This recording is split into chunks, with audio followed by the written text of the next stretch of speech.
আমার আজকের মেসেজটা হচ্ছে, অতি ভালো মানুষ হওয়া যাবে না। আপনি যদি মনে করেন আপনি অতি ভালো ভালো মানসিকতা নিয়ে অতি শান্তশিষ্ট সদ্য ব্যবহার নিয়ে মানুষের সাথে চলেন, হ্যাঁ, মানুষের সাথে মিশেন, আপনি দেখেন একটু পর্যবেক্ষণ করে আপনাকে তারা সেভাবে কিন্তু মূল্যায়ন করে না। আপনার ভালো মানসিকতাকে, আপনার ভালো ব্যবহারটাকে তারা দুর্বলতা মনে করে, আপনাকে তাদের প্রায়োরিটি লিস্টে রাখে না। কেন? কেন আপনি অতি ভালো মানুষ, কারণ আপনি তাদের অন্যায়ের প্রতিবাদ করেন না।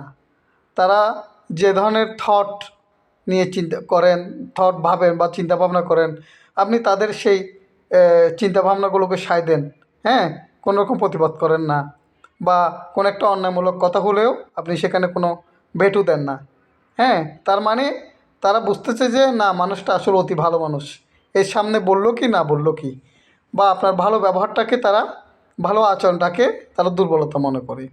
দেখুন, এককালে মানুষ বলতো, কেউ যদি তোমার প্রতি অন্যায় করে, কেউ যদি তোমার এক গালে থাপ্পড় মারে, তুমি তাকে আর গাল বাড়ে দেবে। কিন্তু বাস্তবিক হলো সত্য, আপনি যদি কাউকে, এই থিওরিটা মানে এক গালে আপনাকে থাপ্পড় মারছে আর গাল বাড়িয়েছে, কিন্তু বাস্তবিক হলো সত্য, ঠিকই তারা আপনার আর গালে থাপ্পড় মেরে দেবে। কিন্তু এটা হচ্ছে বাস্তবিক অর্থ। তাই আমি আবার এটাও বলছি না যে আপনি ভালো মানুষ হবেন না, অবশ্যই ভালো মানুষ হবেন, অতি ভালো মানুষ হওয়া যাবে না। হ্যাঁ, আপনি কারোর সাথে অন্যায় করবেন আমি সেটা বলছি না, কারোর সাথে জুলুম করবেন সেটা বলছি না, কিন্তু কেউ যদি আপনাকে, আপনার ভালো মানুষটাকে দুর্বল মনে করে, আপনার ভালো ব্যবহারকে আপনার খাটো করে দেখে, আপনার উচিত আপনার ব্যক্তিত্ব, আপনার ব্যক্তিত্বের প্রকাশ করা, হ্যাঁ, আপনার আপনার মর্যাদার প্রকাশ করা আপনার একান্ত দায়িত্ব, কর্তব্য হয়ে পড়ে।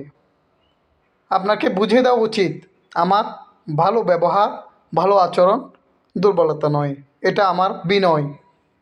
ধন্যবাদ, ভালো থাকুন, সুস্থ থাকুন।